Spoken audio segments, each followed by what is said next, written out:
다른 분들은 다들 시댁과 어떻게 지내는지 참 궁금합니다. 저는 겉으로 보기에는 잘 지내는 것처럼 보이는 것 같아요. 남들이 저를 보면 저희 시어머니 같은 사람이 없다고 시집 잘 갔다 속도 없는 소리를 하고 있거든요. 애초에 시집을 잘 갔다는 표현이 맞는 건지 싶을 때도 있어요. 제가 남편을 보고 결혼한 거지 시어머니를 보고 결혼한 건 아니잖아요.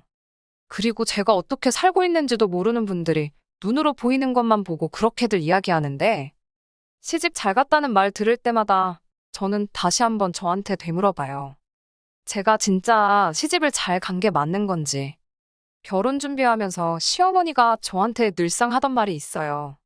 원래는 딸만 둘 낳고 키우고 싶었는데 둘째가 아들이 나와버려서 그렇게 못했다고. 그런데 우리 며느리가 너무 예뻐서 둘째 딸 하면 좋겠다 생각이 든다며 결혼 전부터도 저를 그렇게 우리 딸하고 부르셨어요. 결혼 후에도 그 마음은 변치 않으셨고 이후에도 저를 딸내미 하고 부르거든요. 그런데 저는 그게 진심으로 저를 딸이라 생각해서 그러시는 게 아니란 거 이미 눈치를 채고 있었어요. 시어머니는 특히 밖에 나가면 저를 딸이라고 부르는 목소리가 더 커졌습니다. 그리고는 상대방이 딱히 궁금해하지도 않는 것 같은데 억지로 설명을 하세요. 둘이 하나도 안 닮았죠.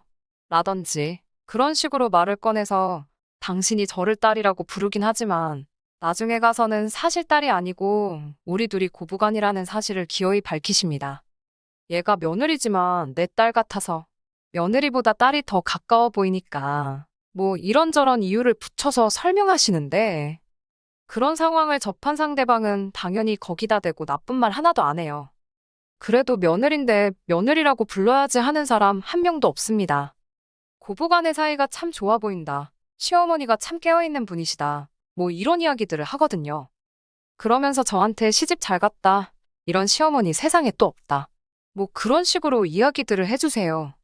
특히나 시어머니가 저를 딸이라 부르는 친한 척은 시어머니 아는 사람들 많은 곳에 가면 더 심해집니다. 며느리랑 시어머니가 단둘이 장 보러 다니는 게 흔한 일은 아니잖아요.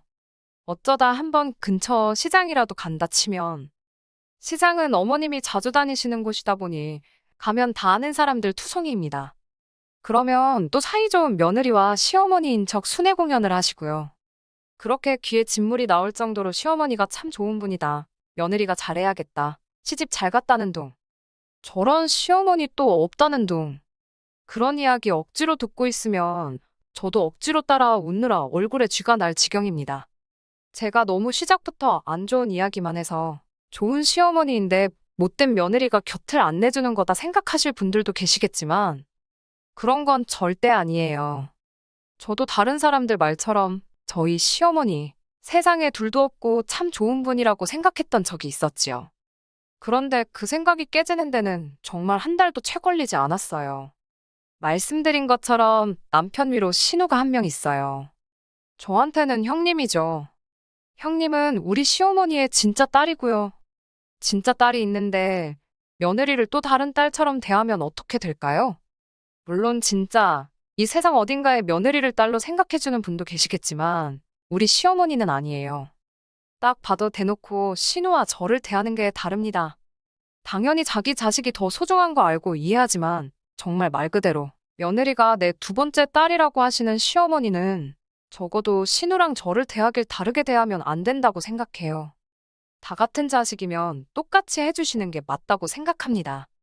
아니, 아무리 못해도 불합리하다는 생각이 들게 하거나 나를 딸처럼 생각한다는 게 거짓이라는 걸 당사자인 제가 느낄 정도로 티를 내면 안 된다고 생각해요. 정말 사소한 일이지만 이미 시댁에 가서 식사를 할 때부터 차이가 나요. 국에 들어있는 건더기만 봐도 신우랑 저랑 똑같은 딸이 아니라는 건 안 봐도 비디오일 정도로 차이가 있어요. 국건더기 가지고만 일했으면 제가 옹졸한 사람이지요. 식사가 끝나면 다들 자연스럽게 일어나서 TV 앞으로 가는데 식탁을 치우는 사람은 아무도 없어요. 시어머니는 음식 준비하느라 힘들다, 팔이 다 아프다, 혹은 어깨가 안 올라간다 하면서 눈치 아닌 눈치를 주세요. 그리고 정신 차리고 있으면 제가 상 치우고 설거지까지 다 하고 있는 상황이지요. 신우는 그럴 때마다 꿈쩍도 한 적 없어요. 당연히 제가 할 걸 알고 있는 것처럼 먼저 자기가 하겠다는 소리를 한 적도 없었네요. 그렇다 보니 이미 시어머니가 저랑 신우를 다르게 대한다는 걸 충분히 눈치챌 수 있었지요. 그런데 그 정도가 조금씩 지나치기 시작하는 겁니다. 음식 준비도 안 시키는데 밥 얻어먹고 제가 설거지 정도 할 수 있어요. 시어머니가 눈치 줄 때 남편이 나서서 자기가 하겠다 들면 참 좋긴 하겠지만 그 정도 눈치는 없는 사람이고 말한 것처럼 설거지쯤이야 어려운 거 아니니까 그 정도 집안일은 제가 할 수 있습니다. 그런데 언제부터인가 그냥 틈만 나면 저보고 시댁에 와보라고 해서는 이불 빨아야 하는데 세탁기 좀 같이 돌리자. 대청소를 하고 싶은데 좀 도와달라 하면서 은근슬쩍 시댁 집안일을 저한테 떠넘기더라고요. 신우가 손윗신우이지만 아직 결혼을 안 했고 시댁에서 같이 살고 있었어요. 충분히 신우가 도와줄 수 있는 일이라고 생각했는데 굳이 한 집에 사는 것도 아니고 차로 30분 거리에 살고 있는 며느리를 불러서 집안일을 시키는 이유가 뭔지 싶더라고요. 그래도 해달라는 거 다 군소리 없이 하고 그랬습니다.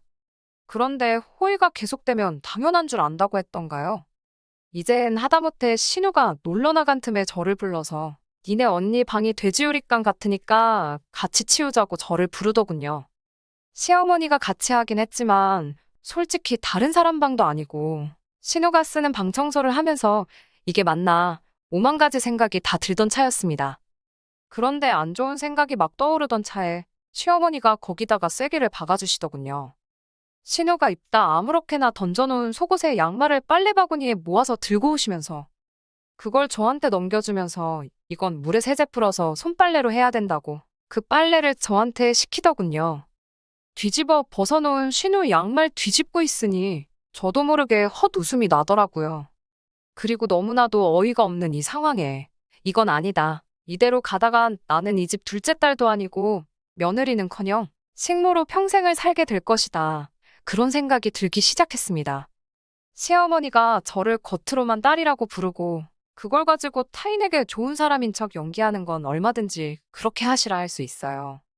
신우랑 먹는 거 가지고 차별하는 것도 이해할 수 있습니다.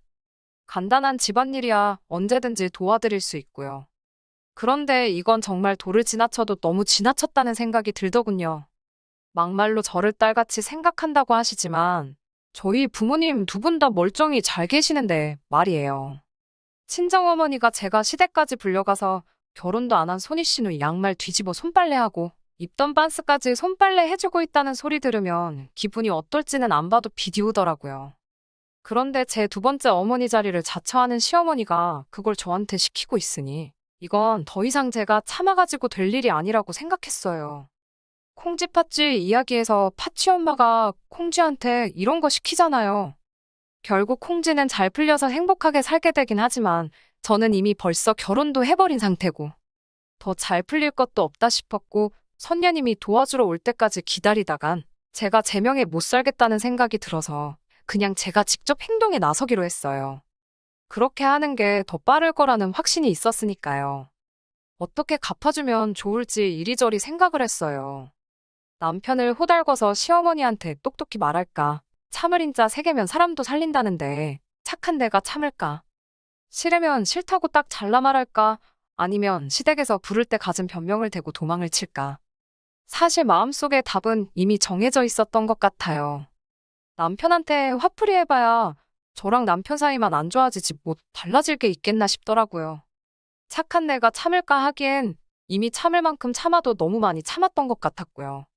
사소한 집안일 시켰던 것들 다 아무 대꾸 없이 하나씩 해나가다 보니 결국 이것도 시켜보고 저것도 시켜보고 그러다 결국엔 신우 입던 반스까지 손빨래로 빨아주게 되었잖아요. 더 참으면 나중에는 신우가 걸어다니기 귀찮다니 업고 다니라고 시키겠다 싶더라고요. 그래서 더 참는 건 안 하기로 했습니다. 시댁에서 부를 때 갖은 변명을 대고 뻐기면서 시댁을 안 가는 방법도 나쁘진 않았지만 근본적인 해결 방법은 되지 않겠더라고요. 안 가면 안 가겠지만 언제까지 안 갈 수 있는 것도 아니고 결국엔 어쩌다 한 번씩은 여전히 시어머니 대신 시댁 집안일을 하게 될 건 안 봐도 뻔한 이야기였지요. 가장 현실적인 게 싫은 건 싫다 딱 잘라 말하는 방법이었는데 이것보다 좋은 방법은 또 없겠다 싶었는데 자꾸 뭔가 한 가지 아쉬운 거예요. 말로 통할지 안 통할지야 나중 돼봐서 알긴 하겠지만 이 방법이 통하든 말든 간에 여태까지 쌓인 제 우라는 한번 터트리긴 해야겠더라고요. 그리고 제 계획을 싹 정리한 뒤 시모와 신우를 저희 집으로 초대하게 되었습니다. 이유는 간단했어요. 요즘 날씨도 비 내렸다 후덥지근했다 말도 아니니 복날도 가까운데 집에서 삼계탕이나 한 그릇씩 먹자고요. 언니랑 엄마랑 같이 오면 좋겠다고 하니까 시어머니도 좋다고 주말에 바로 오겠다고 하더라고요. 그때부터 저는 제가 잘할 수 있을까? 계획을 실행에 옮길 생각에 가슴이 다 콩닥콩닥 했어요. 그리고 결전의 날이 찾아오게 되었습니다. 시어머니랑 신우가 같이 저희 집으로 찾아왔어요. 현관문 앞에서 시어머니고 신우고 상관없이 두 사람 손만 봤습니다. 예상했지만 당연히 두 사람은 못 만났어요. 그런 두 사람 앞에 두고 제가 먼저 실망한 표정을 잔뜩 지으며 선수를 쳤습니다. 엄마, 왜 빈손으로 왔어? 하고 시어머니한테 바로 한마디 했어요. 시어머니가 흠칫하더니 너가 밥 먹자고 불렀지 않았느냐. 그런데 우리가 뭘 싸들고 왔었어야 됐냐고 하더라고요. 그런데 거기서부터 뭔가 당황했다는 게 눈에 보이기 시작하니 점점 더 자신감이 붙기 시작했어요. 그래서 저도 아랑곳하지 않고 천연덕스럽게 내가 먹자고 한 건 맞는데 삼계탕 먹고 싶다고 하지 않았냐고. 이제 시집가서 라면도 제대로 못 끓이는 내가 어떻게 삼계탕을 끓이겠냐. 당연히 엄마가 해가지고 왔어야 하는 거 아니냐고 했습니다. 당연히 엄마가 해가지고 왔어야 한다는 말이 무조건 엄마니까 해와야 한다는 뜻으로 한 말은 아니에요. 시어머니가 저를 딸이라고 부르며 편하게 대하려고 하지만 온갖 집안일은 다 저한테 떠넘기고 진짜 딸하고는 차이를 두고 있잖아요. 저라고 못할 게 뭐 어디 있겠어요. 시어머니 엄마라고 부르고 엄마처럼 편하게 대하면서 진짜 엄마한테는 안 할 행동들, 시어머니가 저랑 신우한테 하듯이 저도 똑같이 할 수 있다는 걸 보여줄 생각으로 세운 계획이었어요. 눈에는 눈, 이에는 이라고 하잖아요. 시어머니가 제 말에 어이가 없는 건지, 전혀 예상을 못해서 어떻게 나와야 할지 모르겠는 건지, 그냥 눈만 멀뚱멀뚱 저를 쳐다보고 있었어요. 저는 기세를 몰아 그래도 여기까지 왔는데 어떻게 그냥 가면 아쉽지 않겠냐고 해서 남편 시켜서 삼계탕 재료 좀 사오라고 시켰어요. 남편이 중간 역할을 더럽게 못해서 그동안 고생을 했잖아요. 그래서 제가 벼르고 벼르는 사이 남편한테 이번만큼은 내 편 제대로 들어주라고 못을 박아둔 상황이었어요. 이미 남편하고는 사전에 다 계획을 해놓았던지라 자연스럽게 남편 보고 장봐오라고 하고 밖으로 내보낼 수 있었어요. 집 앞에 바로 몇 걸음 안 가서 식자재 마트가 하나 있거든요. 대형마트보다 싸지는 않지만 갖출 건 다 갖추고 있어서 남편이 장 봐서 집으로 다시 들어오는 데까진 20분도 안 걸렸어요. 이미 뭐 살지도 다 알려준 상황이다 보니 평소보다 훨씬 금방 돌아왔지요. 그동안 저랑 신우, 시어머니는 셋이서 어색하게 거실에 앉아서 있었어요. 저는 대수롭지 않게 핸드폰으로 보고 싶은 거 보면서 별 쓰잘데기 없는 대화거리로 말 몇 마디 주고받다가 다시 핸드폰 봤다가 하면서 편하게 있었습니다. 오히려 제가 엄청 편하게 있으니 두 사람이 엄청 불편해하더라고요. 남편이 마트에서 장 보고 들어오는 순간 그 길로 남편이 들고 있던 봉지 다 뺏어서 시어머니한테 가져다 줬습니다. 그리고 오랜만에 엄마 덕분에 누가 차려주는 밥 먹겠다고 호강한다고 말하고 저는 피곤해서 좀 쉬어야겠다 한 뒤에 방으로 들어갔어요. 들어가면서도 삼계탕 맛있게 빨리 해달라고 얄밉게 말하는 것도 잊지 않았지요. 방에 들어와 침대 속에 들어가 이불 뒤집어 쓰고 누우니 여태 긴장한 게 그제서야 풀렸는지 제 심장박동 소리가 제 귀까지 다 들리는 것 같았어요. 쉰다 하고 들어오긴 했지만 쉴 상황은 아니었어요. 애초에 피곤하지도 않았고 5분도 안 돼서 신우가 저희 집 안방문을 열고 따라 들어왔거든요. 방문 노크도 없이 열고 바로 들어오는 거 보니 신우도 저를 남이 아니라 친동생처럼 생각하는 게 분명했어요. 그래서 저도 신우를 상대할 때도 거침없이 나올 수 있었습니다. 신우가 지금 이게 뭐 하는 짓이냐고 제가 뒤집어 쓰고 있던 이불을 확 걷어버리더라고요. 그러면서 자기랑 이야기 좀 해야겠다며 저한테 제정신이냐고 성질을 부리기 시작했어요. 며느리가 돼서 시어머니한테 그렇게 하는 게 말이나 되냐면서 뭐라 하더라고요. 그래서 저도 신우한테 눈 동그랗게 뜨고 한마디 했지요. 어머니가 나도 당신 두 번째 딸이나 마찬가지라고 했다고. 동생이 언니 보고 배우지 누굴 보고 배웠겠냐. 언니가 엄마한테 하는 거 보고 딱 그만큼 똑같이 따라하는 거다 한마디 했어요. 신우가 그런 제 말에 어이가 없다는 듯 웃더라고요. 얼굴 표정에 너 제정신이냐, 미쳤냐 라고 써 있더라고요. 어이가 없다는 듯한 표정으로 말이 그렇다는 거지. 시어머니랑 며느리 사이에 당연히 지켜야 하는 예의가 있는데 너는 지금 그 선을 넘었다고 하면서 울음장을 놓는 겁니다. 그래서 제가 또 신우말 끊고 한마디 더 했어요. 결혼도 안 한 언니가 뭘 안다고 그러냐고요. 언니야말로 엄마랑 자식 사이에 지켜야 하는 선이 있는 거 모르냐고. 그 나이 먹도록 방 청소며 빨래며 엄마한테 시키는 딸이 세상에 어디에 있냐 했지요. 언니야말로 부모 자식 간의 선을 넘고 있는 거 아니냐고. 자기 일은 엄마한테 떠넘기지 말고 직접 하라고 했어요. 그게 싫으면 빨리 결혼을 해서 가정 꾸리고 잘 사는 모습 보여주던지 집에서 독립해서 나가던지 하라고요. 신우한테까지 이렇게 할 생각은 없었는데 신우가 알아서 먼저 나서주니 이건 준비도 안 했는데 입에서 말이 술술 나가더라고요. 신우는 난데없는 저희 팩트 폭격에 당황해서 아무 말 못하더니 제가 아픈 곳을 정확히 짚어서 건드린 건지 눈에 눈물이 그렁그렁 하더라고요. 시어머니가 저랑 신우랑 방에서 싸우는 걸 듣고 방으로 따라 들어오더군요. 너는 신우한테 말버릇이 그게 뭐냐고 뭐라 하길래 시어머니한테 그러니까 이제 그만 좀 하시라고 했어요. 차라리 며느리는 며느리, 딸이면 딸인 게 낫지. 딸 같은 며느리 같은 게 세상에 어딨냐고. 어머님이 신우랑 저랑 차별하는 건 당연하다고. 하지만 똑같이 대해줄 거 아니면 딸 같은 며느리 운운하지 말고 그냥 며느리랑 시어머니 하자고 했어요.